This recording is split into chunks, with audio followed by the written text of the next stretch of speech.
बिस्मिल्लाहिर्रहमानिर्रहीम। अस्सलाम वालेकुम dear students. Class 10th chemistry. Topic है आपके पास importance of equilibrium constant Kc। मतलब क्या है कि हमारे पास कोई भी रिएक्शन हो, उसके हमें Kc की वैल्यू पता हो। और वो पता कैसे हो? मुख्तलिफ किस्म के रिएक्शंस को केमिस्ट ने, साइंसदानों ने, जो अथेंटिक किस्म के साइंसदान हैं, उन्होंने हर एक रिएक्शन के Kc की वैल्यू पहले से निकाल के फिक्स कर दी है। फॉर एग्जांपल हमारे पास रिएक्शन है H2 + I2 gives us 2HI। ये रिएक्शन अगर 25 सेंटीग्रेड पे हो, ये रिएक्शन कितने टेम्परेचर पे हो? 25 सेंटीग्रेड पे हो, तो साइंसदानों ने हमें बताया है कि ये रिएक्शन जब किधर पहुंचे, इक्विलिब्रियम पोजीशन पे पहुंचे, और इक्विलिब्रियम पोजीशन पे हम इसके प्रोडक्ट और रिएक्टेंट की रेशो अगर निकालें, ऊपर इक्विलिब्रियम के टाइम पे प्रोडक्ट की कंसंट्रेशन, जितने अमाउंट में प्रोडक्ट हो उसको डिवाइड कर दें जितनी अमाउंट में इक्विलिब्रियम के वक्त रिएक्टेंट हो, तो साइंसदानों ने हमें बता दिया कि इस रिएक्शन का आंसर क्या आ रहा है। प्रोडक्ट और रिएक्टेंट की रेशो इस रिएक्शन के लिए इक्विलिब्रियम के टाइम पे कितनी है? 57 है। लेकिन ये तो हम उन साइंसदानों की बात कर रहे हैं, उन कीमियादानों की बात कर रहे हैं जो केमिस्ट्री में 100% या 99% या 95% परफेक्ट हैं। लेकिन हम जैसे लोग जब रिएक्शन करते हैं तो हमें कैसे पता चलेगा कि आया हमारा रिएक्शन इक्विलिब्रियम पे पहुंचा है या नहीं पहुंचा, इक्विलिब्रियम से आगे है, पीछे है, या इक्विलिब्रियम पे है? तो उसके लिए हम क्या करेंगे, हम इन वैल्यूज को जो साइंसदानों ने पहले से निकाल के रख दी हैं, उनको कंपेयर करेंगे अपने वाली वैल्यू से। तो हम इक्विलिब्रियम कांस्टेंट की जो वैल्यूज हैं उनको देख के दो बातें कर सकते हैं। एक, हम क्या मालूम कर सकते हैं? Direction of reaction. Direction of equilibrium constant की वैल्यू का पहला यूज क्या है कि उससे हम किसी रिएक्शन की डायरेक्शन को मालूम कर सकते हैं। दूसरा इसका इस्तेमाल, दूसरी इसकी इंपॉर्टेंस ये है कि हम एक्सटेंट ऑफ रिएक्शन मालूम कर सकते हैं। इक्विलिब्रियम कांस्टेंट मतलब Kc की वैल्यू को देख के हम एक तो डायरेक्शन ऑफ रिएक्शन मालूम कर सकते हैं, दूसरा आपके पास क्या है? एक्सटेंट ऑफ रिएक्शन मालूम कर सकते हैं। अब हम वन बाय वन दोनों को डिस्कस करते हैं कि डायरेक्शन ऑफ रिएक्शन को Kc से किस तरह रिलेट करके मालूम किया जाता है, और उसके बाद दूसरे में हम ये डिस्कस करेंगे कि हम एक्सटेंट ऑफ रिएक्शन किस तरह मालूम करते हैं। तो पहला हम देखते हैं डायरेक्शन ऑफ रिएक्शन। अब इसमें यह होगा कि हमने अगर ये रिएक्शन शुरू किया है, हम इस रिएक्शन के दौरान किसी भी टाइम पे हमें ख्याल आता है कि हम चेक करें कि आया हमारा रिएक्शन किधर पहुंचा है, रिएक्शन इक्विलिब्रियम पे है, नहीं है, पीछे है या आगे है। तो उसके लिए हम जो अपने रिएक्शन में इतना परफेक्ट नहीं है, हमारा एक्सपीरियंस इतना ज्यादा नहीं है, हम उस रिएक्शन की डायरेक्शन को चेक करने के लिए रिएक्शन के दौरान किसी भी टाइम पे जो हमारे पास प्रोडक्ट बना होगा उसको डिवाइड कर देंगे रिएक्टेंट पे। मतलब रिएक्शन के दौरान जब किसी भी टाइम पे प्रोडक्ट और रिएक्टेंट की रेशो निकाली जाए तो उस रेशो को कहते हैं रिएक्शन कोशेंट। रिएक्शन कोशेंट, और इसे डिनोट करते हैं QC से।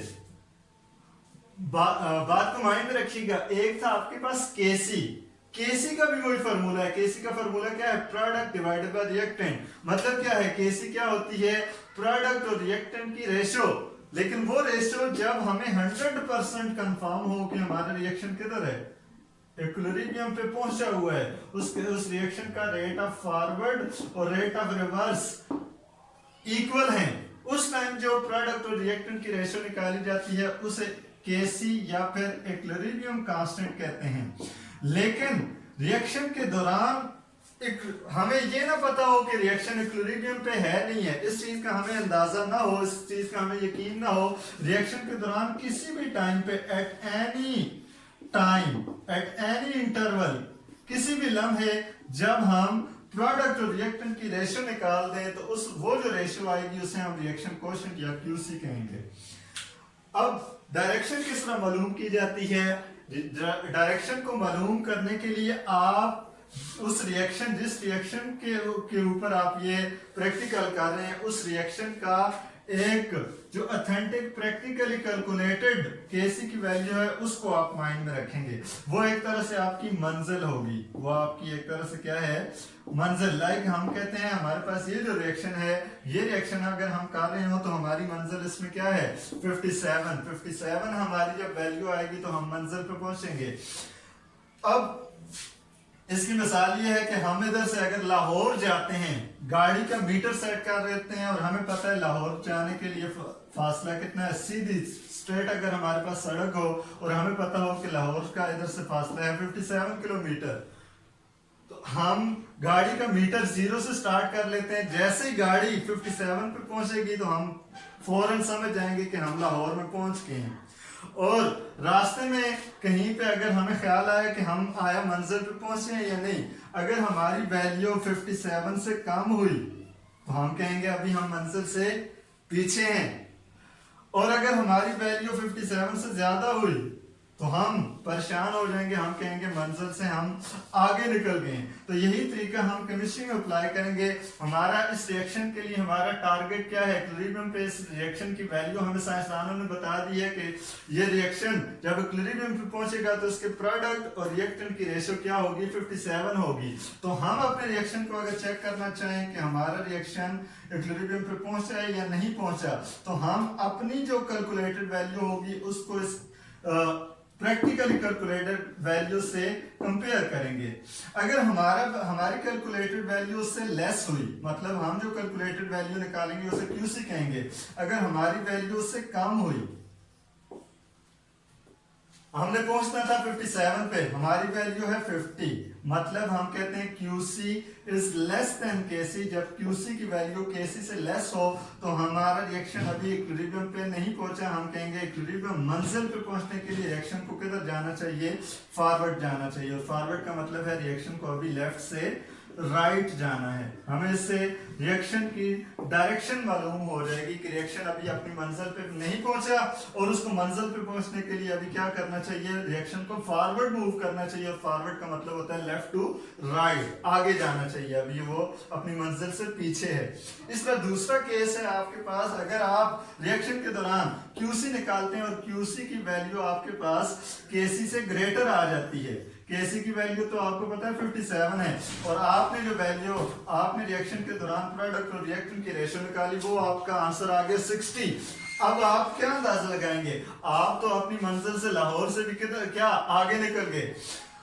तो अब आपको अगर अपनी मंजिल पे पहुंचना है तो आपको गाड़ी को क्या करना पड़ेगा, रिवर्स करना पड़ेगा, पीछे आना पड़ेगा। अगर QC ग्रेटर हो KC से तो फिर रिएक्शन को इक्विलिब्रियम पे लाने के लिए रिएक्शन को क्या होना चाहिए, रिवर्स मूव करना चाहिए इक्विलिब्रियम के लिए। और रिवर्स का मतलब है राइट टू लेफ्ट। आप कहेंगे reaction must move in reverse direction, that is from right to left to attain equilibrium हासिल करने के लिए। और तीसरा, लकीली एक तीसरा चांस भी बन सकता है कि आपकी खुशकिस्मती से आप की QC की वैल्यू KC की वैल्यू की क्या आ जाए, बराबर आ जाएगी। आपने जो माइंड में मंजिल रखी हुई थी, टारगेट रखा हुआ था, वो था 57, और आपने रिएक्शन के दौरान प्रोडक्ट और रिएक्टेंट की रेशियो निकाली तो वो भी लकीली कितनी आ गई, 57 आ गई। तो आप फौरन से कहेंगे अगर QC और KC बराबर हो तो आप किधर होंगे, अपनी मंजिल पे होंगे। आप कहेंगे रिएक्शन हमारा किधर है, रिएक्शन हमारा एट इक्विलिब्रियम है, रिएक्शन अपनी मंजिल पे पहुंच चुका है, इक्विलिब्रियम पे पहुंच चुका है। अब इक्विलिब्रियम वो पोजीशन होती है जहां पे रेट ऑफ फॉरवर्ड और रेट ऑफ रिवर्स क्या होते हैं, रेट ऑफ बैकवर्ड इक्वल होते हैं। तो हम इन तीनों के, हम किसी भी KC की वैल्यू को इस्तेमाल करके रिएक्शन की क्या मालूम कर सकते हैं, डायरेक्शन मालूम कर सकते हैं।